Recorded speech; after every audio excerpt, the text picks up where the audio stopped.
ഇന്ന് നമ്മുടെ legal metrology ഇൻസ്പെക്ടറുടെ പുതിയ മൊഡ്യൂൾ നമ്മൾ സ്റ്റാർട്ട് ചെയ്യുന്ന module 7 fuels propellants and explosives എന്ന് പറയുന്ന ഒരു മൊഡ്യൂൾ നമുക്ക് പഠിക്കാം. അപ്പോൾ ആ മൊഡ്യൂളാണ് നമ്മൾ ഇന്ന് സ്റ്റാർട്ട് ചെയ്യാൻ വേണ്ടി പോകുന്നത്. അതിലെ പേര് പോലെ തന്നെ ഫ്യൂവൽസിനെ കുറിച്ചും പ്രൊപ്പലൻസിനെ കുറിച്ചും അതുപോലെ തന്നെ എക്സ്പ്ലോസീവ്സിനെ കുറിച്ചും ഒക്കെ നമുക്ക് ഈ ചാപ്റ്ററിൽ കുറിച്ച് പഠിക്കാനുണ്ട്. ഓക്കെ, അപ്പോൾ നമുക്ക് നേരെ നമ്മുടെ ക്ലാസ്സിലേക്ക് തന്നെ കടക്കാം. ഓക്കെ, അപ്പൊ ഫസ്റ്റ് നമ്മൾ പഠിക്കാൻ പോകുന്നത് ഫ്യൂവൽസിനെ കുറിച്ചാണ്. എന്താണ് ഫ്യൂവൽസ്, എന്തിനാണ് ഇത് യൂസ് ചെയ്യുന്നത് എന്നൊക്കെ നമുക്ക് അറിയാവുന്ന കാര്യമാണ്.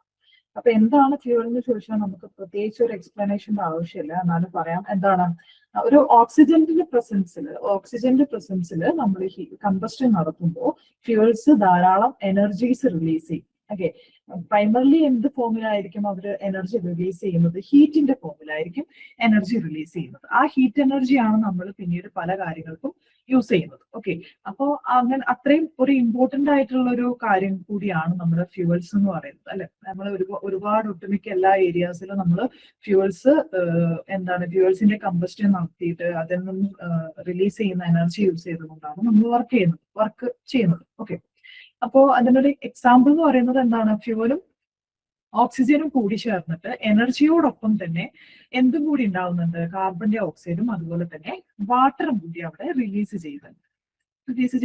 ഓക്കെ, മെയിൻ ആയിട്ടുള്ള കമ്പോണൻസ് ആണ് ഞാൻ പറഞ്ഞത്.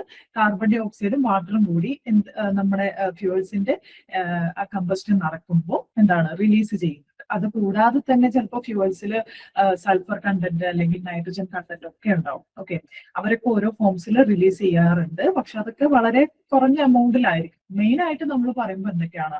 എനർജി എന്തായാലും റിലീസ് ചെയ്യുന്നുണ്ട്, അതിന്റെ കൂടെ തന്നെ മെയിൻ കമ്പോണൻസ് ആയിട്ട് കാർബൺ ഡൈ ഓക്സൈഡും അതുപോലെ തന്നെ വാട്ടറും നമുക്ക് റിലീസ് ചെയ്യുന്നതായിട്ട് കാണാൻ വേണ്ടി പറ്റും. ഓക്കെ, ദെൻ കെമിക്കൽ ഫ്യൂവൽസിനെ നമുക്ക് പ്രധാനമായിട്ടും രണ്ടായിട്ട് നമുക്ക് തരംതിരിക്കാം. ക്ലാസിഫിക്കേഷൻ ആണ് പറയുന്നത്. രണ്ടായിട്ടാണ് തരംതിരിക്കാൻ വേണ്ടി പറ്റുക. ഒന്നാമത്തത് പ്രൈമറി ഓർ നാച്ചുറൽ ഫ്യൂവൽസും രണ്ടാമത്തത് സെക്കൻഡറി ഓർ ഡിറൈവ്ഡ് ഫ്യൂവൽസും ആണ്. ഓക്കെ, അപ്പൊ പ്രൈമറി ഓർ നാച്ചുറൽ ഫ്യൂവൽസ് എന്ന് പറയുന്നത് എന്താണ്? നമ്മുടെ ആ പേര് പോലെ തന്നെ നേച്ചറിൽ കാണുന്ന ഫ്യൂവൽസ്, അല്ലെങ്കിൽ ഒരു പ്രൈമറി ആയിട്ട് നമ്മുടെ നേച്ചറിൽ ഒട്ടുമിക്ക നമ്മൾ ഒരുപാട് ഫ്യൂവൽസിനെ കണ്ടുവരാറുണ്ട്, അല്ലെ? നമുക്ക് കിട്ടാറുണ്ട്. അപ്പോൾ ആ ഒരു ടൈപ്പിനെയാണ് നമ്മൾ പ്രൈമറി ഓർ നാച്ചുറൽ ഫ്യൂവൽസ് എന്ന് പറയുന്നത്. അതിന്റെ ഫിസിക്കൽ സ്റ്റേറ്റ്, അതായത് സോളിഡ് ആണോ ലിക്വിഡ് ആണോ ഗേഷ്യസ് ആണോ ഏതാണോ സ്റ്റേറ്റിനനുസരിച്ച് നമ്മൾ സെപ്പറേറ്റ് ആക്കിയിട്ടുണ്ട്. സോളിഡ് സ്റ്റേറ്റിൽ പൊതുവേ പ്രൈമറി ഓർ നേച്ചുറൽ ഫ്യൂവൽസിന് എക്സാമ്പിൾ ആണ് wood, coal. Okay, wood, coal. Okay, then liquid സ്റ്റേറ്റിൽ നമ്മൾ കാണുന്ന കുഴിച്ചെടുക്കുന്ന ടൈപ്പ് ഓഫ് ഫ്യൂവൽസിന് എക്സാമ്പിൾസ് ആണ് crude oils, vegetable oils. Okay, then gaseous സ്റ്റേറ്റിൽ കാണുന്നതാണ് നമ്മുടെ നേച്ചുറൽ ഗ്യാസ്, മീഥേൻ ഗ്യാസ് ഒക്കെ നമുക്ക് ഗേഷ്യസ് സ്റ്റേറ്റിൽ കാണാൻ വേണ്ടി പറ്റുന്ന പ്രൈമറി ഓർ നേച്ചുറൽ ഫ്യൂവൽസിന് എക്സാമ്പിൾ ആണ്. അതുപോലെ തന്നെ ഈ പ്രൈമറി ഫ്യൂവൽസിൽ നിന്ന് നമ്മൾ ഡിറൈവ് ചെയ്തെടുക്കുന്നതാണ് സെക്കൻഡറി ഓർ ഡിറൈവ്ഡ് ഫ്യൂവൽസ് എന്ന് പറയുന്നത്. അതിന്റെയും ഇതുപോലെ തന്നെ solid or liquid or gaseous ഏതാണോ അതിന്റെ സ്റ്റേറ്റ്, അതിനനുസരിച്ച് നമ്മൾ വീണ്ടും മൂന്നായിട്ട് തരംതിരിച്ചിട്ടുണ്ട്. ഓക്കെ, അതിൽ സോളിഡ്സിൽ വരുന്നതാണെന്ത്? നമ്മുടെ charcoal, coke. Okay, then liquid സ്റ്റേറ്റിൽ എക്സാമ്പിൾ ആണ് alcohol, petrol.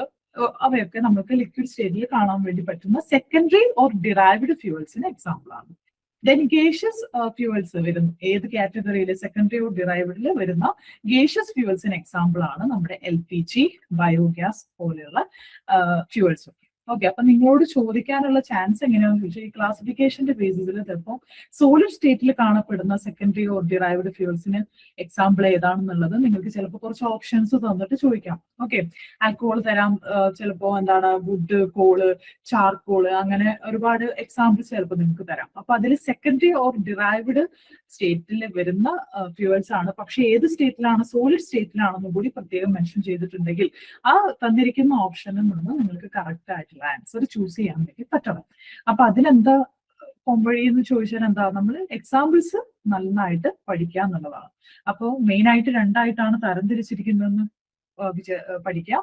Then primary or natural, then അതിൽ നിന്നും ഡിറൈവ് ചെയ്ത് നമ്മൾ എടുക്കുന്ന secondary or derived fuels. Okay, അപ്പൊ അതിനും രണ്ടിനെയും നമ്മൾ സോളിഡ് സ്റ്റേറ്റിലാണോ ലിക്വിഡ് സ്റ്റേറ്റിലാണോ അതോ ഗ്യാഷ്യസ് സ്റ്റേറ്റിലാണോ ഏതൊരു സ്റ്റേറ്റിലാണോ ഫിസിക്കൽ സ്റ്റേറ്റിലാണോ അവർ കാണുന്നത് അതിന്റെ ബേസിസിൽ നമ്മൾ വീണ്ടും തരം തിരിച്ചിട്ടാണ് എക്സാമ്പിൾസ് കൊടുത്തിരിക്കുന്നത്. ഓക്കെ, അപ്പൊ എക്സാമ്പിൾസ് എന്തായാലും മക്കൾ പഠിക്കണേ.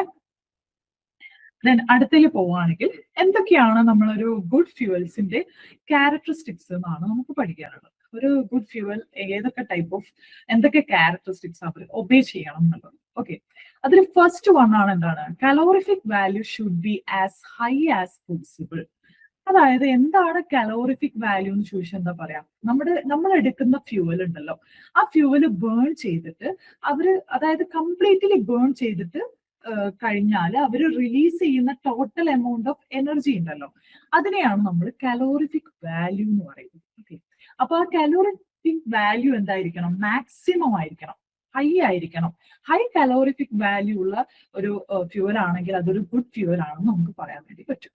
Okay, a good fuel should have a high calorific value, meaning it releases more energy and heat when used. അല്ലെ, നമുക്ക് എന്താ പ്രധാനമായിട്ട് നമ്മൾ എന്തിനാണ് ഫ്യൂവലിനെ യൂസ് ചെയ്യുന്നത്, എനർജി കിട്ടാൻ വേണ്ടിയിട്ടാണ് അല്ലെ. ആ കിട്ടുന്ന energy maximum amount of energy തരുന്ന ഒരു ഫ്യൂവൽ ആണെങ്കിൽ, അതായത് അതിന്റെ കലോറിഫിക് വാല്യൂ ഹൈ ആണെങ്കിൽ അതൊരു ഗുഡ് ഫ്യൂവൽ അല്ലേ. അപ്പൊ അതാണ് നമ്മുടെ ഫസ്റ്റ് പോയിന്റ് പറയുന്നത്. എന്താണ് കലോറിഫിക് വാല്യൂ എന്ന് പറയുന്നത്, എന്തായിരിക്കണം, ഹൈ ആയിരിക്കണം. ഓക്കെ, ഞാനിത് പറയാൻ കാരണം എന്താ വെച്ചാൽ ചിലപ്പോൾ സ്റ്റേറ്റ്മെന്റ് ടൈപ്പ് ഓഫ് ക്വസ്റ്റ്യൻസ് വരുമ്പോൾ നിങ്ങൾക്ക് ചിലപ്പോൾ അങ്ങോട്ടും ഇങ്ങോട്ടും തിരിച്ചൊക്കെ തരാം. അപ്പൊ എന്താണ് വേണ്ടത്, അത് എത്ര എമൗണ്ട് ആണ് വേണ്ടത് എന്നുള്ള കാര്യം നിങ്ങൾ ഓർത്ത് വെക്കണം. കലോറിഫിക് വാല്യൂ ഹൈ ആണോ ലോ ആണോ എന്നുള്ള കാര്യമൊക്കെ ചിലപ്പോൾ അങ്ങോട്ടും ഇങ്ങോട്ടൊക്കെ തിരിച്ചു ചോദിക്കാം. അപ്പൊ എന്താണ് കലോറിഫിക് വാല്യൂ എന്ന് നമ്മൾ മനസ്സിലാക്കിയാൽ അത് ഹൈ ആണോ ലോ ആണോ വേണ്ടതെന്നുള്ള കാര്യം നമുക്ക് ഓട്ടോമാറ്റിക്കലി അറിയാൻ വേണ്ടി പറ്റും. അപ്പോൾ ഇത്രയേ ഉള്ളൂ, നമ്മുടെ ഫ്യൂവൽ ബേൺ ചെയ്യാണ്. കംപ്ലീറ്റ്ലി ബേൺ ചെയ്ത് കഴിഞ്ഞതിന് ശേഷം അവർ റിലീസ് ചെയ്യുന്ന എനർജിയുടെ ടോട്ടൽ എമൗണ്ടിനെയാണ് നമ്മൾ കലോറിഫിക് വാല്യൂ കൊണ്ട് ഇൻഡിക്കേറ്റ് ചെയ്യുന്നത്. ഓക്കെ, അതിനെക്കുറിച്ച് നമുക്ക് കുറച്ചും കൂടി ഡീറ്റെയിൽസ് ആയിട്ട് പഠിക്കാനുണ്ട്. അപ്പൊ എന്താണ് കലോറിഫിക് വാല്യൂ എന്നുള്ളതും, ഒരു ഗുഡ് ഫ്യൂവൽ ആവണമെങ്കിൽ ആ കലോറിഫിക് വാല്യൂ എന്ന് പറയുന്നത് ഒരു ഹൈ ആയിരിക്കണം എന്നുള്ള കാര്യം മക്കൾ ഓർത്ത് വെക്കാം. ഓക്കെ, ദെൻ രണ്ടാമത്തെ പോയിന്റ് ആണ് എന്ത്, ഇഗ്നീഷൻ ടെമ്പറേച്ചർ. അതെന്തായിരിക്കണം എന്നാണ് ഞാൻ ഇവിടെ കൊടുത്തിരിക്കുന്നത്, മോഡറേറ്റ് ഇഗ്നീഷൻ ടെമ്പറേച്ചർ ആയിരിക്കണം. മോഡറേറ്റ് എന്ന് പറയുന്നത് എന്താണ്, അത്ര കുറയാനും പാടില്ല, എന്നാൽ അത്ര കൂടിയ ഒരു ടെമ്പറേച്ചർ ആവാൻ പാടില്ല എന്നുള്ളതാണ്. എന്താണ് ഇഗ്നീഷൻ ടെമ്പറേച്ചർ എന്ന് ചോദിച്ചാൽ എന്താണ്, അതായത് നമ്മുടെ ഫ്യൂവൽ ബേൺ ചെയ്യാൻ വേണ്ടിയിട്ട് ആവശ്യമായിട്ടുള്ള ഒരു മിനിമം ടെമ്പറേച്ചർ ഉണ്ടാവില്ലേ, അതിനെയാണ് നമ്മൾ ഇഗ്നീഷൻ ടെമ്പറേച്ചർ എന്ന് പറയുന്നത്. പക്ഷെ അത് മോഡറേറ്റ് ആവണം, അതായത് അത്ര ലോ ആവാനും പാടില്ല, അത്ര ഹൈ ആവാനും പാടില്ല. ഫോർ എക്സാമ്പിൾ, ഞാൻ എക്സ് എന്ന് പറയുന്ന ഒരു ഫ്യൂവൽ എടുക്കുകയാണെന്ന് വിചാരിക്കാം. ഓക്കെ, ആ എക്സൽ എന്ന് പറയുന്ന ഫ്യൂവലിന്റെ suppose ignition temperature 100 degree Celsius ആണെന്ന് വിചാരിക്കാം. ഓക്കെ, ദെൻ വൈ എന്ന് പറയുന്നതുണ്ട് വേറൊരു ഫ്യൂവല്, അതിന്റെ ignition temperature suppose 25 degree Celsius ആണെന്ന് വിചാരിക്കാം. ദെൻ സെഡ് എന്ന് പറയുന്ന വേറൊരു ഫ്യൂവൽ ഉണ്ട്, അതിന്റെ ഇഗ്നീഷൻ ടെമ്പറേച്ചർ ഒരു 50 ഡിഗ്രി സെൽഷ്യസ് ആണെന്ന് നിങ്ങൾ സപ്പോസ് ചെയ്യാം, നിങ്ങൾ വിചാരിക്കുക. ഓക്കെ, അപ്പൊ ഇത് എന്താ സംഭവം എന്ന് വെച്ചാല്, ഈ ഒരു എക്സിനെ നമ്മൾ കൺസിഡർ ചെയ്യുമ്പോൾ എക്സിന്റെ ഇഗ്നീഷൻ ടെമ്പറേച്ചർ എന്ന് പറയുന്നത് 100 ഡിഗ്രി സെൽഷ്യസ് ആണ്. അതായത് കുറച്ച് ഹൈ ആണത് അല്ലെ, ഹൈ ടെമ്പറേച്ചർ ആണ്. അതായത് അവര് ബേൺ ചെയ്യണമെങ്കിൽ നമ്മൾ അത്രയും ടെമ്പറേച്ചർ കൊടുക്കണം, എന്നാലേ ബേണിംഗ് സ്റ്റാർട്ട് ആകും. ഓക്കെ, അപ്പോ അതെന്ന് പറയുന്നത് എന്താണ്, കുറച്ച് നമ്മൾ അങ്ങോട്ടേക്ക് എനർജി കൊടുക്കണം അല്ലെ, അപ്പൊ അതൊരു വേസ്റ്റ് ആയിട്ട് വരും. ദെൻ വൈന്റെ കേസിലാണെങ്കിലോ, വൈന്റെ കേസിൽ 25 ഡിഗ്രി സെൽഷ്യസ് ആണ് അതിന്റെ ഇഗ്നീഷൻ ടെമ്പറേച്ചർ. 25 ഡിഗ്രി സെൽഷ്യസ് എന്ന് പറയുന്നത് എന്താണ്, നമ്മുടെ റൂം ടെമ്പറേച്ചർ ആണ് അല്ലെ. നമ്മുടെ റൂം ടെമ്പറേച്ചറിൽ തന്നെ അതെന്താണ്, അത് ബേൺ ചെയ്യാൻ സ്റ്റാർട്ട് ആവും എന്നുള്ളതാണ് വൈന്റെ value, ignition temperature 25 degree Celsius കൊണ്ട് ഉദ്ദേശിക്കുന്നത്. അപ്പൊ അതും നമുക്ക് പറ്റില്ല, കാരണം എന്താ, റൂം ടെമ്പറേച്ചറിൽ ബേൺ ചെയ്യാൻ സ്റ്റാർട്ട് ചെയ്താൽ എന്താണ് സംഭവിക്കുക, നമ്മുടെ റൂം ടെമ്പറേച്ചറിൽ നമുക്ക് ആ ഫ്യൂവലിനെ സ്റ്റോർ ചെയ്ത് വെക്കാൻ വേണ്ടി പറ്റുമോ, ഇല്ലല്ലോ. നമ്മൾ റൂം ടെമ്പറേച്ചർ എത്തുമ്പോൾ തന്നെ അത് ബേൺ ചെയ്യാൻ വേണ്ടി തുടങ്ങും. അപ്പൊ അതും പറ്റത്തില്ല. അപ്പൊ അതാണ് ഞാൻ പറഞ്ഞത്, നമ്മൾ ഇഗ്നീഷൻ ടെമ്പറേച്ചർ വളരെ ഹൈ ആവാനും അതുപോലെ തന്നെ ലോ ആവാനും പാടില്ല. എന്നാൽ സെഡ് എന്ന് പറയുന്ന നമ്മുടെ ഫ്യൂവൽ എടുത്ത് നോക്കുകയാണെങ്കിൽ അതിന്റെ ടെമ്പറേച്ചർ എത്രയാണ്, 50 ഡിഗ്രി സെൽഷ്യസ് ആണ് ഞാൻ പറഞ്ഞത്. അതായത് 50 ഡിഗ്രി സെൽഷ്യസിൽ എത്തണമെങ്കിൽ എന്താണ്, അതിന് കുറച്ച് എക്സ്ട്രാ അങ്ങോട്ടേക്ക് ബേൺ ചെയ്യാൻ വേണ്ടി കുറച്ച് ചൂടധികം അല്ലെങ്കിൽ എന്തെങ്കിലും ഒരു എനർജി നമ്മൾ അങ്ങോട്ടേക്ക് ചെറുതായിട്ട് കൊടുക്കണം. ഓക്കെ, അപ്പൊ ആ ചെറുതായിട്ടൊരു ടെമ്പറേച്ചർ അതിന്റെ ഇൻക്രീസ് ചെയ്യിക്കുമ്പോൾ നമുക്കത് ബേൺ ചെയ്ത് കിട്ടും. അതായത് ഒരു മോഡറേറ്റ് ഇഗ്നീഷൻ ടെമ്പറേച്ചർ ആണ് നമ്മൾ എപ്പോഴും കീപ്പ് ചെയ്യേണ്ടത്. ഹൈ ആവാനും പാടില്ല, അതുപോലെ തന്നെ ലോ ആവാനും നമുക്ക് പാടില്ല. ഓക്കെ, അപ്പോൾ മോഡറേറ്റ് ഇഗ്നീഷൻ ടെമ്പറേച്ചർ ഉള്ള ഫ്യൂവൽസ് ആണ് ദ ബെസ്റ്റ് ഫ്യൂവൽസ് അല്ലെങ്കിൽ ഗുഡ് ഫ്യൂവൽസ് നമ്മൾ പറയാനുള്ള കാരണം. Okay, a good fuel should have a moderate ignition temperature, meaning it should ignite easily but not so easily. Okay, and that it becomes unsafe to store or handle. വളരെ easy ആയിട്ട് burn ചെയ്താൽ എന്താണ് നമുക്ക് അത് store ചെയ്യാനോ handle ചെയ്യാനോ ഒക്കെ വളരെ ബുദ്ധിമുട്ടായിരിക്കും എന്നുള്ള കാര്യമാണ്. ഓക്കെ, ഹൈ ആവാനും പാടില്ല, ലോ ആവാനും പാടില്ല, ഒരു മോഡറേറ്റ് ഇഗ്നിഷൻ ടെമ്പറേച്ചർ ആണ് നമ്മൾ കീപ്പ് ചെയ്യേണ്ടത്. Okay, then easy risk-free transportation should be possible. Okay, നമ്മളെ ഫ്യൂവൽസിന് എന്തായാലും നമ്മൾ ട്രാൻസ്പോർട്ടേഷൻ വളരെ റിസ്ക് ഫ്രീ ആയിട്ടുള്ള ട്രാൻസ്പോർട്ടേഷൻ ആയിരിക്കണം നമ്മുടെ ഗുഡ് ഫ്യൂവൽസ് എന്ന് പറയുന്നത്. ഗുഡ് ഫ്യൂവൽസിന്റെ ഒരു ക്യാരക്ടറിസ്റ്റിക്സ് ആയിട്ട് പറയുന്നത് എന്താണ്, നമുക്ക് ഈസി ആയിട്ട് അധികം റിസ്ക് ഇല്ലാതെ നമുക്ക് ട്രാൻസ്പോർട്ട് ചെയ്യാൻ വേണ്ടി പറ്റും. ഓക്കെ, അപ്പോ അത് ഈസി ട്രാൻസ്പോർട്ടേഷൻ അല്ല എങ്കിൽ ചിലപ്പോൾ ആക്സിഡൻസോ എക്സ്പ്ലോഷൻസോ ഒക്കെ സംഭവിക്കാൻ, അല്ലെങ്കിൽ നമുക്ക് സേഫ് ആയിട്ട് ഹാൻഡിൽ ചെയ്യാനൊക്കെ നമുക്ക് ബുദ്ധിമുട്ടുള്ള ഫ്യൂവൽസ് ആണെങ്കിൽ പിന്നെ നമ്മളൊരു ഗുഡ് ഫ്യൂവൽസ് എന്ന് പറയുന്ന കാറ്റഗറിയിൽ നമ്മൾ പെടുത്താറില്ല. അപ്പോൾ ഗുഡ് ഫ്യൂവൽ ആവണമെങ്കിൽ എന്താണ്, ഒരു easy risk free transportation possible ആയിട്ടുള്ള ഫ്യൂവൽസ് ആണ് ഗുഡ് ഫ്യൂവൽസ് എന്ന് നമ്മൾ പറയുന്നത്. ഓക്കെ, ദെൻ അടുത്ത ക്യാരക്ടറിസ്റ്റിക്സ് ആയിട്ട് പറയുന്നത് സ്റ്റോറേജ് സ്പേസ് ആണ്. നമ്മൾ നേരത്തെ പറഞ്ഞ പോലെ തന്നെ എന്താണ്, ഒരു മിനിമൽ സ്റ്റോറേജ് സ്പേസ് റിക്വയർ ചെയ്യുന്ന ഫ്യൂവൽസ് ആണെങ്കിൽ അത് കുറച്ചും കൂടി നല്ലതാണെന്നുള്ളതാണ്. കാരണം മിനിമൽ സ്റ്റോറേജ് സ്പേസ് ആണെങ്കിൽ നമുക്ക് അത്രയും ഈസിയാണ് ഹാൻഡിൽ ചെയ്യാനും അതുപോലെ തന്നെ സ്റ്റോർ ചെയ്ത് വെക്കാനും അതുപോലെ തന്നെ കോസ്റ്റ് എഫക്റ്റീവ് ആയിട്ട് മെയിൻറ്റെയിൻ ചെയ്യാനൊക്കെ എന്താണ് അതിന്റെ ഒരു മിനിമൽ സ്റ്റോറേജ് സ്പേസ് ആണ് അതിന് വേണ്ടതെങ്കിൽ കുറച്ചും കൂടി എളുപ്പമായി എന്നുള്ളതാണ്. Okay, then harmless products should be produced on combusting. അതായത് അത് ബേൺ ചെയ്യുന്ന ടൈമിൽ എന്താണ്, ഹാംലെസ് പ്രൊഡക്ട്സ് ആയിരിക്കണം അത് റിലീസ് ചെയ്യേണ്ടത് അല്ലെങ്കിൽ പ്രൊഡ്യൂസ് ചെയ്യേണ്ടത്. അത് എന്തുകൊണ്ടാണ് പറയാൻ കാരണം, നിങ്ങൾക്കറിയാം എന്താണ്, എൻവയോൺമെന്റൽ പൊല്യൂഷൻ കുറയ്ക്കാൻ വേണ്ടിയിട്ടാണ് നമ്മൾ ഇത് പറയുന്നത്. ഹാംലെസ് പ്രൊഡക്ട്സ് അല്ലെങ്കിൽ എന്താണ് മിനിമൽ ആയിട്ടുള്ള ഹാംഫുൾ ആയിട്ടുള്ള പ്രൊഡക്ട്സ്, അതായത് വളരെ മിനിമൽ ആയിട്ടുള്ള ഏതെങ്കിലും ചെറിയ ചെറിയ എന്തായാലും നമ്മൾ ചിലപ്പോൾ ചില ഫ്യൂവൽസ് ഒക്കെ കത്തിക്കുമ്പോൾ എന്തായാലും ചെറിയ എമൗണ്ടിലെങ്കിലും ടോക്സിക് ആയിട്ടുള്ള സബ്സ്റ്റൻസ് ഒക്കെ പുറത്തേക്ക് വരാനുള്ള ചാൻസസ് ഉണ്ട് ചില ഫ്യൂവൽസിന്റെ കേസിൽ. എന്നാൽ കൂടി നമ്മൾ എന്താ പറയാറുള്ളത്, ഗുഡ് ഫ്യൂവൽ ആണെങ്കിൽ അതെന്താണ് നമ്മുടെ എൻവയോൺമെന്റൽ പൊല്യൂഷൻ ഒന്നും ഉണ്ടാക്കാത്ത ഒരു ഹാംഫുൾ സബ്സ്റ്റൻസ് ഒന്നും റിലീസ് ചെയ്യാത്ത ഒരു പ്രൊഡക്റ്റ് ഒരു ഫ്യൂവൽ ആയിരിക്കണം എന്നുള്ളതാണ് നമ്മൾ പറയുന്നത്. ക്യാരക്ടറിസ്റ്റിക്സ് ആണ് പറയുന്നത്. ഓക്കെ, അടുത്ത നോക്കിയ ലോ കോസ്റ്റ്. നമ്മൾ ഓൾറെഡി പറഞ്ഞതാണ് എന്താണ്, കോസ്റ്റ് എഫക്റ്റീവ് ആയിട്ടുള്ള ഫ്യൂവൽസ് ആയിരിക്കണം എന്ത് ഗുഡ് ഫ്യൂവൽസ് കാറ്റഗറിയിൽ വരേണ്ടത്. ഓക്കെ, ദെൻ 7th പോയിന്റ് നോക്കിയ നോ സ്പോണ്ടേനിയസ് കമ്പസ്റ്റൻ. അതായത് സ്പോണ്ടേനിയസ് ആയിട്ട് അത് ബേൺ ചെയ്യാൻ വേണ്ടി പാടില്ല. കാരണം വേറെ നമ്മൾ എന്തെങ്കിലും ഒരു സ്പാർക്കോ എന്തെങ്കിലും ഒരു സ്റ്റാർട്ടിങ് നമ്മൾ കൊടുക്കണം. ഓക്കെ, അങ്ങനെ കൊടുത്താൽ മാത്രമേ ബേൺ ചെയ്യാൻ പാടുള്ളൂ. അല്ലാതെ സ്പോണ്ടേനിയസ് ആയിട്ട് അത് ബേൺ ചെയ്ത് തുടങ്ങിയാൽ അതെന്താണ്, അത് പിന്നീട് ആക്സിഡൻസോ എക്സ്പ്ലോഷൻസോ ഒക്കെ ഉണ്ടാക്കാനുള്ള ചാൻസസ് കൂടുതലാണ് അല്ലെ. അപ്പൊ ഒരു സ്പോണ്ടേനിയസ് കമ്പസ്റ്റൻ അവിടെ നടക്കാൻ പാടില്ല. നോ സ്പോണ്ടേനിയസ് കമ്പസ്റ്റൻ ആയിരിക്കണം ഒരു ഗുഡ് ഫ്യൂവലിന്റെ ക്യാരക്ടറിസ്റ്റിക് ആയിട്ട് പറയുന്നത്. Okay, A high quality ideal fuel must never undergo spontaneous combustion. This property ensures safe handling, transport and storage while preventing sudden accidental fires or explosions before you intend to use the fuel. Okay, നമ്മൾ use ചെയ്യുന്നതിന് മുന്നേ തന്നെ spontaneous ആയിട്ട് combustion നടക്കുകയാണെങ്കിൽ നമ്മൾ എന്തെങ്കിലും ഒരു ആവശ്യത്തിൽ കൊണ്ടുപോവുക അല്ലെങ്കിൽ സ്റ്റോർ ചെയ്ത് വെക്കുകയാണെങ്കിൽ അത് പെട്ടെന്ന് തന്നെ ഒരു സ്പോണ്ടേനിയസ് കമ്പസ്റ്റൻ നടത്തുന്ന ഫ്യൂവൽ ആണെങ്കിൽ അത് നമുക്ക് സ്റ്റോർ ചെയ്ത് വെക്കാനോ പറ്റത്തില്ല. അതുപോലെ തന്നെ ആക്സിഡൻസോ എക്സ്പ്ലോഷൻസോ ഒക്കെ ഉണ്ടാവാനുള്ള ചാൻസസ് കൂടുതലായിരിക്കും. അപ്പൊ നമ്മൾ നോ സ്പോണ്ടേനിയസ് കമ്പസ്റ്റൻ ഉള്ള ഫ്യൂവൽസ് ആണ് ഗുഡ് ഫ്യൂവൽസ് എന്നാണ് പറയുന്നത്. ഓക്കെ, അപ്പൊ ഇത്രയാണ് നമ്മുടെ ക്യാരക്ടറിസ്റ്റിക്സ് ഓഫ് ഗുഡ് ഫ്യൂവൽസ്. വേറെ 2 കൂടി ഉണ്ട് കേട്ടോ, sorry. Then combustion should be controllable ആയിരിക്കണം. അതായത് നമ്മൾ ആ ഒരു ബേണിംഗ് എന്ന് പറയുന്ന ഒരു പ്രോസസ് ഉണ്ടല്ലോ, ഓക്സിജനുമായിട്ട് കൂടി ചേർന്നത് ഫ്യൂവൽ ഓക്സിജനുമായിട്ട് കൂടി ചേർന്ന് എനർജി റിലീസ് ചെയ്യുന്ന പ്രോസസ് ആണ് കമ്പസ്റ്റൻ എന്ന് പറയുന്നത്. ആ കമ്പസ്റ്റൻ എന്ന് പറയുന്ന പ്രോസസ് എന്താണ്, നമുക്ക് കൺട്രോൾ ചെയ്യാൻ വേണ്ടി പറ്റണം. ഓക്കെ, കൺട്രോൾ ചെയ്യാൻ പറ്റാത്തൊരു പ്രോസസ് ആണെങ്കിൽ എന്താണ്, നമ്മുടെ കയ്യിൽ നിന്ന് വിട്ടുപോകും. ബാക്കി എല്ലാ അപകടത്തിലേക്കൊക്കെ അത് വഴി വിട്ടു മാറും. അപ്പൊ കമ്പസ്റ്റൻ എന്ന് പറയുന്ന പ്രോസസ് എന്താണ്, അത് എന്തായാലും തീർച്ചയായിട്ടും അതൊരു കൺട്രോളബിൾ ആയിരിക്കണം എന്നുള്ളതാണ്. അതുപോലെ തന്നെ നോ മോയ്സ്ചർ കണ്ടന്റ് ആയിരിക്കണം. ഫ്യൂവൽസിൽ മോയ്സ്ചർ കണ്ടന്റ് വളരെ കുറവായിരിക്കണം, അല്ലെങ്കിൽ ഉണ്ടാവരുത്.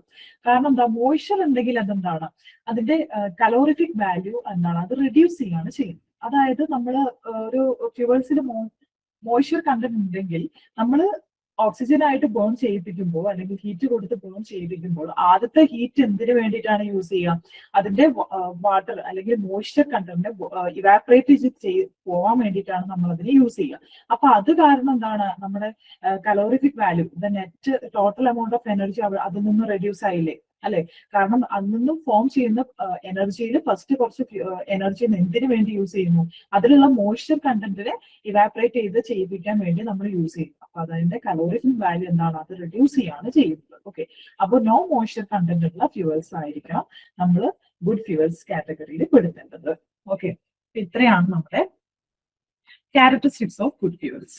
ഓക്കെ, ഇത് നമ്മൾ പറഞ്ഞ കലോറിഫിക് വാല്യൂ ഉണ്ടല്ലോ, അതിനെ കുറിച്ച് നമുക്ക് കുറച്ച് ഡീറ്റെയിൽ ആയിട്ട് കുറച്ച് കാര്യങ്ങൾ പഠിക്കാനുണ്ട്. അപ്പോൾ കലോറിഫിക് വാല്യൂ എന്ന് പറയുന്നത് നമ്മൾ ഓൾറെഡി പറഞ്ഞു, ഗുഡ് ഫ്യൂവൽ ആവണമെങ്കിൽ എന്താണ്? ഹൈ കലോറിഫിക് വാല്യൂ വേണം എന്നുള്ള കാര്യം നമ്മൾ പോയിന്റ് നേരത്തെ ഡിസ്കസ് ചെയ്തതാണ്. ഓക്കെ, അപ്പൊ എന്താണ് കലോറിഫിക് വാല്യൂ എന്നുള്ളത് മിസ് അവിടെ പറഞ്ഞതാണ്. എന്നാലും കുറച്ചുകൂടി സ്പെസിഫൈ ആയിട്ട് പറയുകയാണെങ്കിൽ, ഞാനിപ്പോ എക്സ് എന്ന് പറയുന്ന ഒരു ഫ്യൂവൽ എടുത്തു എന്ന് വിചാരിക്കാം. ആ എക്സ് എന്ന് പറയുന്ന ഫ്യൂവല് 1 കിലോഗ്രാം ആണ് ഞാൻ എടുത്തതെന്ന് വിചാരിക്കാം. 1 കിലോഗ്രാം അല്ലെങ്കിൽ ഒരു യൂണിറ്റ് മാസ്, 1 കിലോഗ്രാം അല്ലെങ്കിൽ യൂണിറ്റ് മാസ് എക്സ് എടുത്തു എന്ന് വിചാരിക്കാം.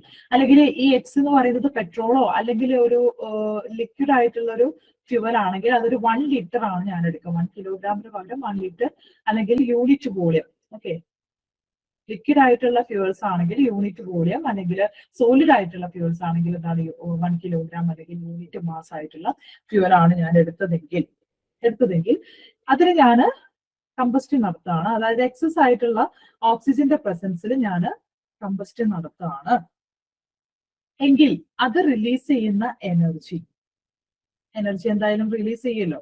ആ എനർജി എത്രത്തോളം ഉണ്ട്, ആ എത്ര എമൗണ്ട് എനർജി അതിൽ റിലീസ് ചെയ്തു, അതിനാണ് നമ്മൾ കലോറിഫിക് വാല്യൂ എന്ന് പറയുന്നത്.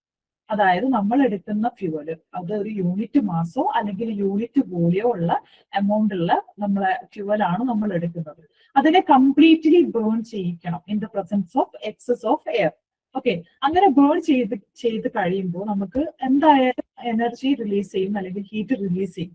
ആ റിലീസ് ചെയ്യുന്ന ഹീറ്റ് അല്ലെങ്കിൽ എനർജി അത് എത്രത്തോളം ഉണ്ട്, അതിന്റെ ടോട്ടൽ എമൗണ്ട് എത്രയാണോ അത് നമ്മുടെ കലോറിഫിക് വാല്യൂ. ഓക്കെ, ഒരു ഫ്യൂവലിന്റെ കലോറിഫിക് വാല്യൂ എന്ന് പറയുന്നത് അതാണ്. It is the total amount of heat released when unit mass or unit volume of a fuel is completely burned in presence of excess of air. Okay, clear? അത് തന്നെ 2 type ഉണ്ട്. നോക്കണേ മക്കളെ, കുറച്ച് important ആയിട്ടുള്ള പോർഷൻ ആണ്.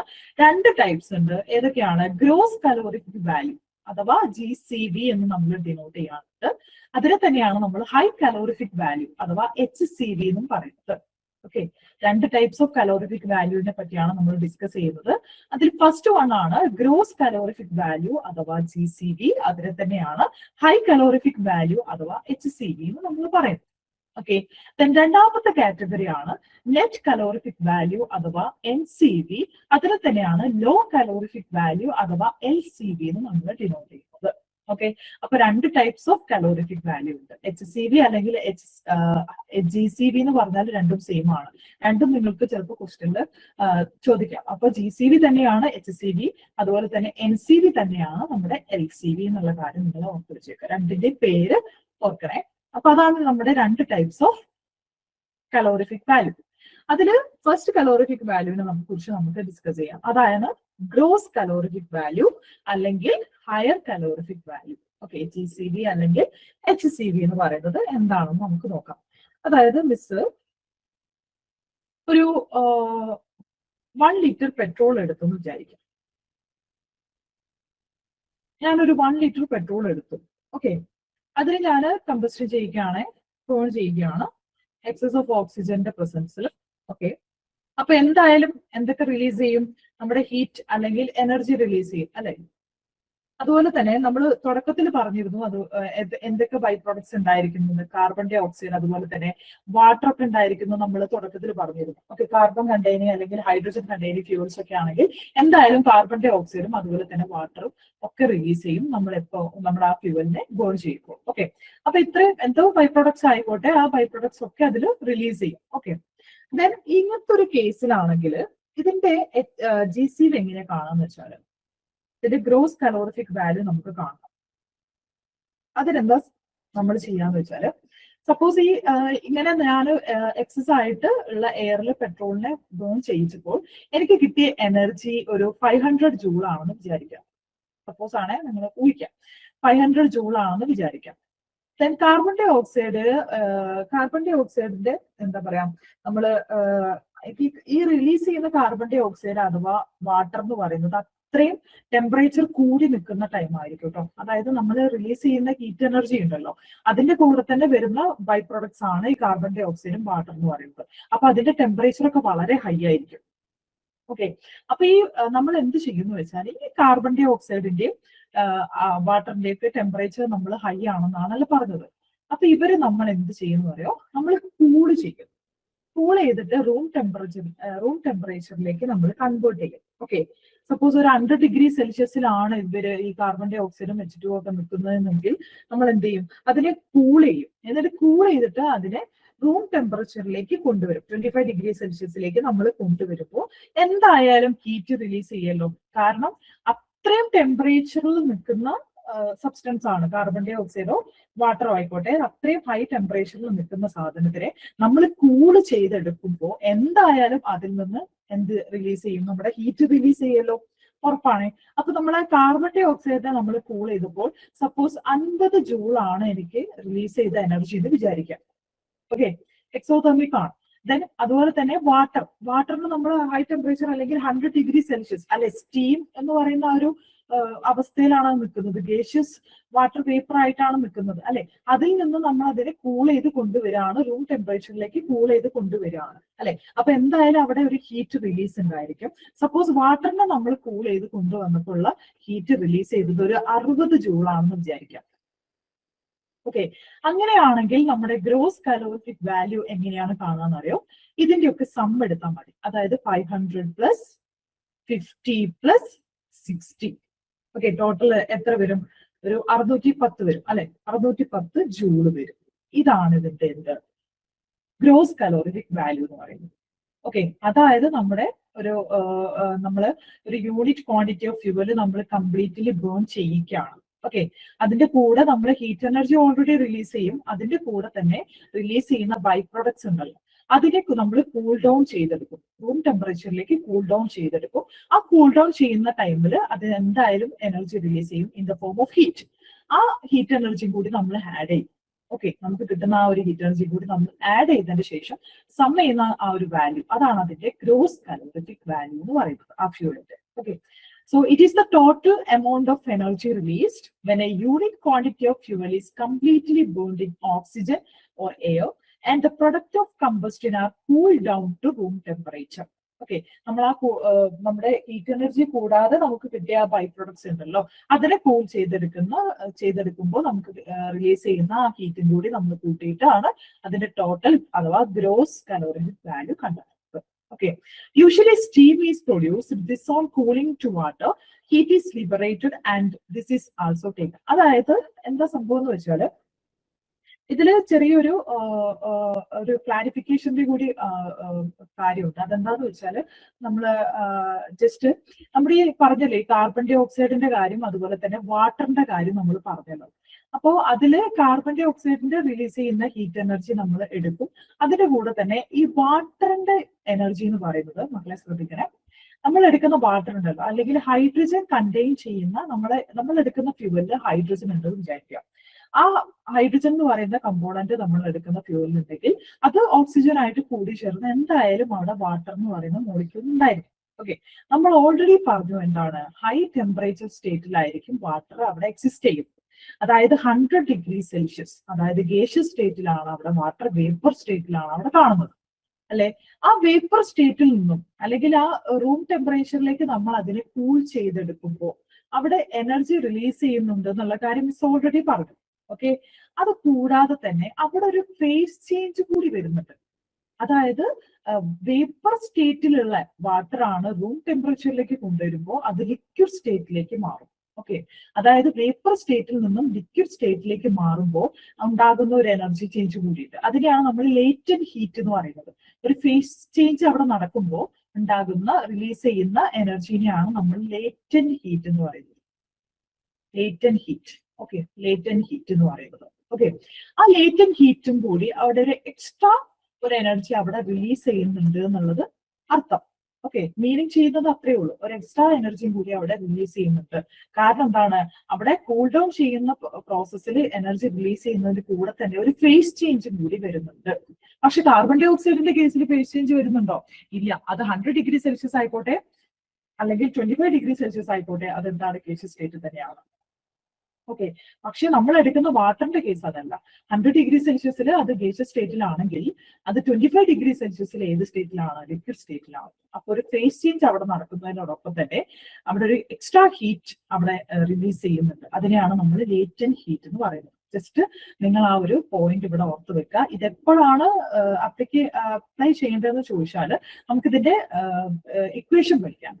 ആ ഒരു ഇക്വേഷന്റെ ടൈമിലാണ് നമ്മൾ ഇതിന്റെ മെയിൻ ആയിട്ടുള്ള അപ്ലിക്കേഷൻ വരുന്നത്. ഓക്കെ, അപ്പൊ ഇങ്ങനെയാണ് നമ്മുടെ ഗ്രോസ് കലോറിഫിക് വാല്യൂ നമ്മൾ കാൽക്കുലേറ്റ് ചെയ്തെടുക്കുന്നത് എന്നുള്ള കാര്യം മക്കൾ എന്ത് ചെയ്യുക, ഓർത്ത് വെക്കുക. ഇനി അടുത്തതാണ് നമ്മുടെ net calorific value. Okay, net calorific value എന്ന് പറയുന്നത് ഒന്നുമില്ല മക്കളെ, നമ്മൾ നേരത്തെ എടുത്ത പോലെ തന്നെ നമ്മുടെ പെട്രോൾ എടുക്കുന്നു, നമ്മൾ 1 ലിറ്റർ പെട്രോൾ എടുക്കുന്നു, അതിലേക്ക് നമ്മൾ എക്സസ് ആയിട്ട് ഓക്സിജൻ കൊടുത്ത് നമ്മൾ കമ്പസ്റ്റൻ നടത്തുകയാണെന്ന് വിചാരിക്കാം. അപ്പൊ എന്ത് റിലീസ് ചെയ്യും? ഒബ്വിയസ്ലി ഹീറ്റ് റിലീസ് ചെയ്യും, അല്ലെ? ഹീറ്റ് എനർജി റിലീസ് ചെയ്യും. അതുപോലെ തന്നെ കാർബൺ ഡൈ ഓക്സൈഡും ദെൻ വാട്ടറും റിലീസ് ചെയ്യും. ഓക്കെ, പക്ഷേ ഇവിടെ ഹീറ്റ് എനർജി റിലീസ് ചെയ്യുന്നത് നേരത്തെ പോലെ തന്നെ 500 ജൂൾ ആണെന്ന് വിചാരിക്കാം. ഇവിടെ എന്താ പ്രശ്നം എന്ന് വെച്ചാൽ നമ്മള് ഗ്രോസ് കലോറിഫിക് വാല്യൂന്റെ മാതിരി എല്ലാത്തിന്റെയും എനർജി നമ്മൾ ഇവിടെ എടുക്കുന്നില്ല. ഓക്കെ, NCV എന്ന് പറയുന്നത് എന്ത് മാത്രമേ ഉള്ളൂ? ഇവിടെ 500 ജൂള് മാത്രമേ ഉള്ളൂ. അതായത് നമ്മൾ ആ ഹീറ്റ് എനർജി പ്രൊഡ്യൂസ് ചെയ്യുന്ന എനർജി ഏതാണോ ആ ഹീറ്റ് എനർജിയുടെ ആ എമൗണ്ട് മാത്രമേ നമ്മൾ എടുക്കുന്നുള്ളൂ. ബാക്കി കാർബൺ ഡൈ ഓക്സൈഡോ വാട്ടറോ അല്ലെങ്കിൽ ഏതൊരു പ്രൊഡക്റ്റ് ആണോ ബൈ പ്രൊഡക്റ്റ് ആണോ ഫോം ചെയ്യുന്നത് അതിനെ ജസ്റ്റ് നമ്മൾ ഗേഷ്യസ് സ്റ്റേറ്റിലാണല്ലോ അത് പുറത്തേക്ക് വരുന്നത്, അതിനെ നമ്മൾ ജസ്റ്റ് എസ്കേപ്പ് ചെയ്യാൻ വേണ്ടി അലോ ചെയ്യാണ് ചെയ്യുന്നത്. ഓക്കെ, അതിനെ നമ്മൾ കൂൾ ഡൗൺ ചെയ്യാനോ അതിന്റെ എനർജി എടുക്കാനോ നമ്മൾ അതിനൊന്നും നിൽക്കുന്നില്ല. എന്താണ്, ജസ്റ്റ് റിലീസ് ചെയ്യുന്ന ഹീറ്റ് എനർജിന്റെ വാല്യൂസ് മാത്രമേ നമ്മൾ കൺസിഡർ ചെയ്യുന്നുള്ളൂ. ഓക്കെ, അതിനെയാണ് നമ്മൾ നെറ്റ് കലോറിഫിക് വാല്യൂ എന്ന് പറയുന്നത്. So it is the net heat produced when unit quantity of fuel is completely burned in oxygen and the products are allowed to escape. Okay, നമ്മൾ കിട്ടുന്ന ബാക്കി ബൈ പ്രൊഡക്ട്സ് എന്ന് പറയുന്നത് എന്താണ്? അതിനെ നമ്മൾ എസ്കേപ്പ് ചെയ്യാൻ വേണ്ടി അലോ ചെയ്തു. ഓക്കെ, അത് പോയിക്കോട്ടെ, അത് സ്റ്റീം ആയിട്ട് പോയിക്കോട്ടെ, വേപ്പർ ആയിട്ട് പോയിക്കോട്ടെ. നമ്മൾ എന്തിനു മാത്രമേ കൺസിഡർ ചെയ്യുന്നുള്ളൂ? അവിടെ റിലീസ് ചെയ്ത ഹീറ്റ് എനർജിയെ മാത്രമേ നമ്മൾ അവിടെ കൺസിഡർ ചെയ്യൂ. അതാണ് നമ്മുടെ നെറ്റ് കലോറിഫിക് വാല്യൂ. ഓക്കെ, അപ്പൊ നമുക്ക് ഓൾറെഡി അറിയാം എന്താണ് NCV അല്ലെങ്കിൽ HCV എന്ന് പറയുന്നത് എന്തിനേക്കാളും കുറവായിരിക്കും? HCV അഥവാ GCVനേക്കാളും കുറവായിരിക്കും. നമുക്ക് ക്ലിയർ ആണ് അല്ലെ? കാരണം നമ്മുടെ ഗ്രോസ് കലോറിഫിക് വാല്യൂല് നമ്മൾ ഹീറ്റ് എനർജിയോടൊപ്പം തന്നെ കിട്ടുന്ന ബൈ പ്രൊഡക്ട്സിനെ കൂൾ ഡൗൺ ചെയ്തിട്ട് അവിടെ നിന്നും റിലീസ് ചെയ്യുന്ന എനർജിയും കൂടി ആഡ് ചെയ്യുന്നുണ്ട് അല്ലെ? അതാണ് HCV അല്ലെങ്കിൽ ഗ്രോസ് കലോറിഫിക് വാല്യൂ അല്ലെങ്കിൽ ഹയർ കലോറിഫിക് വാല്യൂ എന്ന് പറയുന്നത്. അപ്പൊ എന്തായാലും അത് കൂടുതലാണ്. പക്ഷേ നമ്മൾ എടുക്കുന്ന ഈ നെറ്റ് കലോറിഫിക് വാല്യൂല് ആ ഹീറ്റ് എനർജിയുടെ എമൗണ്ട് മാത്രമേ നമ്മൾ കൺസിഡർ ചെയ്യുള്ളൂ. അപ്പോ എന്തായാലും ആ ഒരു വാല്യൂ ഇതിനേക്കാളും കുറവായിരിക്കും. ആ ഒരു പോയിന്റ് ഓർത്ത് വെച്ചേക്കണേ. എന്താണ്, നമ്മുടെ LCV അഥവാ NCV is always less than HCV or GCV. Okay, clear? ഇനി അതിന്റെ യൂണിറ്റ്സ്, കലോറിഫിക് വാല്യൂ നമ്മൾ എക്സ്പ്രസ് ചെയ്യുന്ന യൂണിറ്റ്സ് കിലോ ജൂൾ പെർ കിലോഗ്രാമിന് നമ്മൾ എക്സ്പ്രസ് ചെയ്യാറുണ്ട്. ദെൻ സോളിഡ് ലിക്വിഡ് ഫ്യൂൾസ് ആണെങ്കിൽ ദെൻ കിലോ കലോറി പെർ കിലോഗ്രാമിൽ നമ്മൾ എക്സ്പ്രസ് ചെയ്യാറുണ്ട്, കലോറി പെർ ഗ്രാമിൽ നമ്മൾ എക്സ്പ്രസ് ചെയ്യാറുണ്ട്. ഗേഷ്യസ് സ്റ്റേറ്റ് ആണെങ്കിൽ, ഗേഷ്യസ് ഫ്യൂൾസ് ആണെങ്കിൽ വോളിയാണ്, മീറ്റർ ക്യൂബിലാണ് നമ്മൾ എക്സ്പ്രസ് ചെയ്യുക. Kilo joule per metre cube, kilo calorie per metre cube അല്ലെങ്കിൽ കലോറി പെർ സെന്റിമീറ്റർ ക്യൂബ്, അതിലൊക്കെയാണ് നമ്മൾ എക്സ്പ്രസ് ചെയ്യുക. ജസ്റ്റ് ഒന്ന് നോക്കി വെച്ചേക്കാം unit എന്തൊക്കെയാണെന്നുള്ളത്. Then theoretical calculation of calorific value. അതായത് നമുക്കിപ്പോ കലോറിഫിക് വാല്യൂ വേണമെന്ന് മനസ്സിലായി. ഒരു ഗുഡ് ഫ്യൂവൽ ആവണമെങ്കിൽ അതൊരു ഹൈ കലോറിഫിക് വാല്യൂ അത് തരണം എന്നുള്ള കാര്യം നമുക്ക് മനസ്സിലായി. എന്താണ് കലോറിഫിക് വാല്യൂ? അതിന് 2 സ്റ്റേറ്റ്സ് ഉണ്ട് അല്ലെങ്കിൽ 2 ടൈപ്സ് ഉണ്ട് എന്നുള്ള കാര്യം നമുക്ക് മനസ്സിലായി. ഇനി അതിനെ എങ്ങനെയാണ് നമ്മൾ കാൽക്കുലേറ്റ് ചെയ്തെടുക്കുന്നത് എന്നുള്ളതാണ് നമുക്ക് നോക്കേണ്ടത്. അതായത് തിയററ്റിക്കൽ ആയിട്ട് നമ്മൾ കാൽക്കുലേറ്റ് ചെയ്തെടുക്കാം, അതുപോലെ തന്നെ എക്സ്പെരിമെന്റൽ കാൽക്കുലേഷൻ ഉണ്ട്. അതായത് എക്സ്പെരിമെന്റ് നടത്തിയിട്ട് നമുക്ക് എന്ത് ചെയ്യാം, അതിന്റെ കലോറിഫിക് വാല്യൂവിനെ നമുക്ക് കാൽക്കുലേറ്റ് ചെയ്ത് എടുക്കാൻ വേണ്ടി പറ്റും. ഓക്കെ, അപ്പൊ നമ്മൾ തിയററ്റിക്കൽ കാൽക്കുലേഷന് വേണ്ടി നമ്മൾ യൂസ് ചെയ്യുന്ന ഫോർമുലയാണ് ഡിലോങ്സ് ഫോർമുല. ഓർത്ത് വെക്കണേ, ഡിലോങ്സ് ഫോർമുല. അതായത് എന്താണ്, നമ്മൾ ആ ഡിലോങ്സ് ഫോർമുല എന്ന് പറയുന്നത് എന്താണ്? It is the sum of the calorific values of hits constituents. നമ്മൾ എടുക്കുന്ന ഫ്യൂവലിലെ കോൺസ്റ്റിറ്റ്യൂവന്റ് എലമെന്റ്സ് ഉണ്ടാവുമല്ലോ, ആ എലമെന്റ്സിന്റെ കലോറിഫിക് വാല്യൂവിനെ സമ്മ് ചെയ്ത് നമുക്ക് എന്ത് കിട്ടി? ഡുലോങ്സ് ഫോർമുല കിട്ടി എന്നുള്ളതാണ്. ഓക്കെ, അങ്ങനെയാണ് നമ്മൾ ഡുലോങ്സ് ഫോർമുല വെച്ചിട്ട് കലോറിഫിക് വാല്യൂവിനെ നമ്മൾ എക്സ്പ്രസ് ചെയ്യുന്നത്. അപ്പൊ അതിന്റെ ഫോർമുല ഒന്ന് നോക്കി വെക്കാം. ഡുലോങ്സ് ഫോർമുല പ്രകാരം HCV ഹൈ കലോറിഫിക് വാല്യൂ ആണ് ആദ്യം പറയുന്നത്. HCV അല്ലെങ്കിൽ GCV. ഓക്കെ, HCV അല്ലെങ്കിൽ GCV എന്ന് പറയുന്നത് എന്താണ്? 1/100 into 8080C കാർബൺ ആണ്, പ്ലസ് 34500 H minus O/8. നോക്കണേ, H എന്ന് പറയുന്നത് ഹൈഡ്രജൻ ആണ്, പെർസെന്റേജ് ഓഫ് ഹൈഡ്രജൻ ആണ്. O എന്ന് പറയുന്നത് പെർസെന്റേജ് ഓഫ് ഓക്സിജൻ ആണ്. C എന്ന് പറയുന്നത് പെർസെന്റേജ് ഓഫ് കാർബൺ ആണ്. Okay, H minus O/8 plus 2240S, അതായത് സൾഫർ ആണ്. ഇത്രയും kilo calorie per kilogram. Okay, ഇതാണ് നമ്മുടെ ഡ്യൂലോങ്സ് ഫോർമുല പ്രകാരമുള്ള HCV അഥവാ GCVന്റെ ഫോർമുല. എങ്ങനെയാണ് കണ്ടെത്തേണ്ടത് എന്നുള്ളതാണ്. അതായത് നിങ്ങൾക്കൊന്നുമില്ല, ഇതിൽ നമുക്ക് എന്താണ്, നമ്മൾക്ക് തരുന്ന ക്വസ്റ്റ്യനിൽ ഇത് വെച്ചിട്ട് പ്രോബ്ലം നിങ്ങളോട് ചോദിക്കുകയാണെങ്കിൽ തന്നെ നിങ്ങൾക്ക് എന്തായാലും പ്രോബ്ലത്തിൽ എന്താണ് percentage of carbon, percentage of hydrogen, percentage of oxygen ഒക്കെ തരും. ഓക്കെ, നിങ്ങൾ എന്ത് ചെയ്താൽ മതി? ജസ്റ്റ് അതിന്റെ വാല്യൂസ് ഈ ഫോർമുലയിൽ ജസ്റ്റ് സബ്സ്റ്റിറ്റ്യൂട്ട് ചെയ്താൽ മാത്രം മതിയാവും. ഓക്കെ, അതുപോലെ തന്നെ ചില ഫ്യൂവൽസിൽ സൾഫർ കണ്ടന്റ് ഉണ്ടാവണമെന്നില്ല. അപ്പൊ അങ്ങനത്തെ ഫ്യൂവൽ ആണെങ്കിൽ നിങ്ങൾക്ക് എന്താണ് സൾഫറിന്റെ പെർസെന്റേജ് തരില്ല. അങ്ങനെയാണെങ്കിൽ സൾഫറിന്റെ അവിടെ നമ്മൾക്ക് ആ പെർസെന്റേജ് കൊടുക്കേണ്ട ആവശ്യമില്ല. ഓക്കെ, അപ്പോ അത് വെച്ചിട്ട് അങ്ങനെയൊക്കെയാണ് നമ്മുടെ ന്യൂമറിക്കൽ പ്രോബ്ലംസ് ചോദിക്കാറുള്ളത് കേട്ടോ. ദെൻ LCV നമുക്ക് നോക്കണ്ടേ. LCV എന്ന് പറയുന്നത്, LCV അഥവാ NCV എന്ന് പറയുന്നത് എന്താണ്? നമുക്ക് കിട്ടിയ HCVയിലെ ഈ HCVന്റെ വാല്യൂസിൽ നിന്നും ഈ ഒരു ടേം, ഈ ഒരു ഫാക്ടർ നമുക്ക് മൈനസ് ചെയ്യണം. 0.09 ഇൻറ്റു പെർസെന്റേജ് ഓഫ് ഹൈഡ്രജൻ ആണ് H ഇൻറ്റു 587. ഇതാണ് നമ്മുടെ LCV അഥവാ NCV കാണാനുള്ള ഇക്വേഷൻ നോക്കേണ്ടത്. ഓക്കെ, നമുക്ക് നോക്കാം. കലോറിഫിക് വാല്യൂ ഓഫ് കാർബൺ ആണ് 8080 കിലോ കലോറി പെർ കിലോഗ്രാം നമ്മളിവിടെ കൊടുത്തത്. ഈ കാർബണിന്റെ കൂടെയുള്ള ഈ ഒരു വാല്യൂ എന്ന് പറയുന്നത് എന്താണ്? കലോറിഫിക് വാല്യൂ ഓഫ് കാർബൺ ആണ്.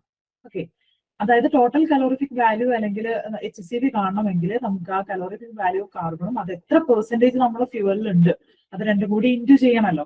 അതാണ് അവിടെ ആ ഒരു ടേം കൊണ്ട് ഉദ്ദേശിക്കുന്നത്. Then calorific value of hydrogen ഉണ്ട് 3500 കിലോ കലോറി പെർ കിലോഗ്രാം ആണ്. ഓക്കെ, അതുപോലെ തന്നെ കലോറിഫിക് വാല്യൂ സൾഫർ എന്ന് പറയുന്നത് 2240 കിലോ കലോറി പെർ കിലോഗ്രാം ആണ്. Then latent heat of vaporisation of water ആണ് 587. അതായത് നമ്മൾ നേരത്തെ പറഞ്ഞില്ല മക്കളെ, നമ്മള് ഗ്രോസ് കലോറിഫിക് വാല്യൂ പറഞ്ഞ ആ ടൈമിൽ ഞാൻ പറഞ്ഞ നിങ്ങൾ ഓർക്കുന്നുണ്ടാവും. അതായത് നമ്മൾ കാർബൺ ഡൈ ഓക്സൈഡ് മറ്റ് ബൈ പ്രോഡക്ട്സ് ഒക്കെ റിലീസ് ചെയ്യുന്നുണ്ടായിരിക്കാം. ഓക്കെ, അതിൽ നമ്മൾ മെയിൻ ആയിട്ട് ആരെയാണ് നോക്കുന്നത്? വാട്ടറിനെയാണ് നോക്കുന്നത്. കാരണം എന്താണ്? അവിടെ ഒരു നമ്മൾ കൂൾ ഡൗൺ ചെയ്യുമ്പോൾ ആ ഒരു ടെമ്പറേച്ചർ റിലീസ് ചെയ്യുന്നതിന്റെ കൂടെ തന്നെ അവിടെ ഒരു സ്റ്റേറ്റ് മാറുന്നുണ്ട്, അല്ലെങ്കിൽ ഫേസ് മാറുന്നുണ്ട്, അവിടെ ഒരു എക്സ്ട്രാ എനർജി റിലീസ് ആവുന്നുണ്ട്. ഓക്കെ, ഞാൻ പറഞ്ഞതായിരുന്നു. അപ്പൊ അതും കൂടി കൂട്ടിയിട്ടാണ് നമ്മൾ എന്താണ് നമ്മുടെ ഗ്രോസ് കലോറിഫിക് വാല്യൂ അവിടെ നമ്മൾ സം ചെയ്തെടുക്കുന്നത് അല്ലെ. അതായത് നമ്മുടെ LCV അഥവാ NCV കാണണമെങ്കിൽ നമുക്ക് എന്ത് ചെയ്താൽ മതി? നമുക്ക് കിട്ടിയ ഗ്രോസിൽ നിന്നും ആ ഫോം ചെയ്ത ആ വാട്ടറിൽ നിന്നും ഫോം ചെയ്ത ലേറ്റന്റ് ഹീറ്റിനെ നമുക്ക് മൈനസ് ചെയ്തെടുത്താൽ പോരെ. അതാണ് ഈ ഒരു ഇക്വേഷൻ കൊണ്ട് ഉദ്ദേശിക്കുന്നത്.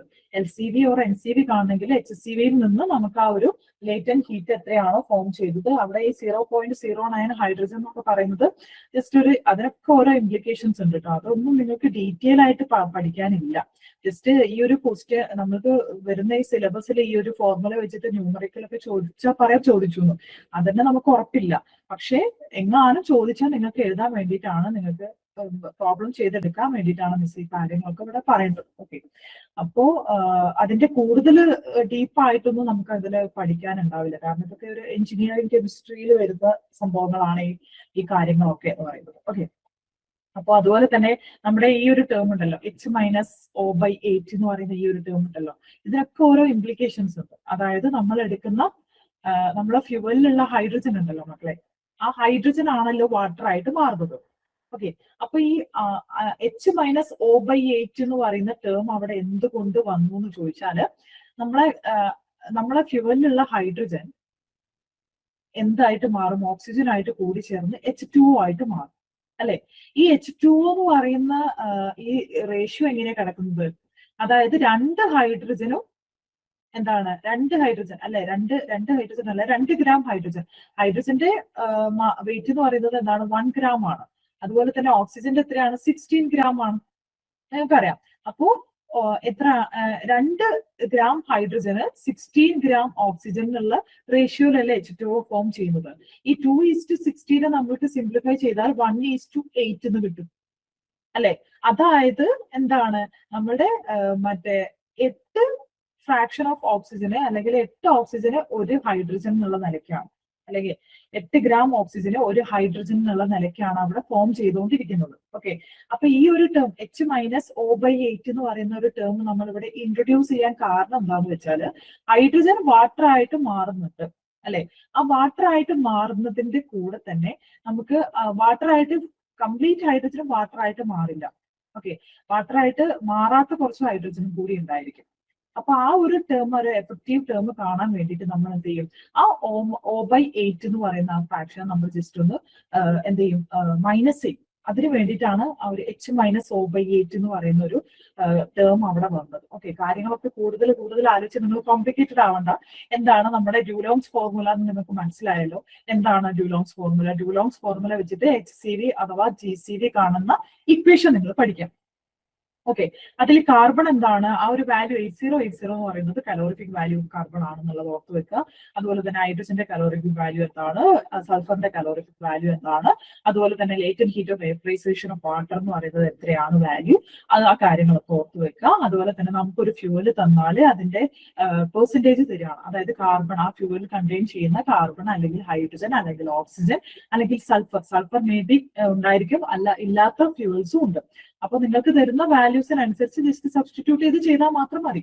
അപ്പൊ ആ വാല്യൂസ് നിങ്ങൾക്ക് തന്നിക്കുകയാണെങ്കിൽ പെർസെന്റേജ് എത്രയാണോ തന്നത് ആ പെർസെന്റേജിന് അവിടെ കാർബണിന്റെ പെർസെന്റേജിന്റെ അവിടെ ആ വാല്യൂസ് സബ്സ്റ്റിറ്റ്യൂട്ട് ചെയ്യുക, ഹൈഡ്രജന്റെ അവിടെ ആ വാല്യൂ സബ്സ്റ്റിറ്റ്യൂട്ട് ചെയ്യുക, ഓക്സിജന്റെയും സൾഫറിന്റെ അവിടെ ആ വാല്യൂസ് സബ്സ്റ്റിറ്റ്യൂട്ട് ചെയ്താൽ നമുക്ക് ഫുൾ കാൽക്കുലേഷൻസ് ചെയ്താൽ നമുക്ക് അവിടെ HCV അല്ലെങ്കിൽ GCV കിട്ടി.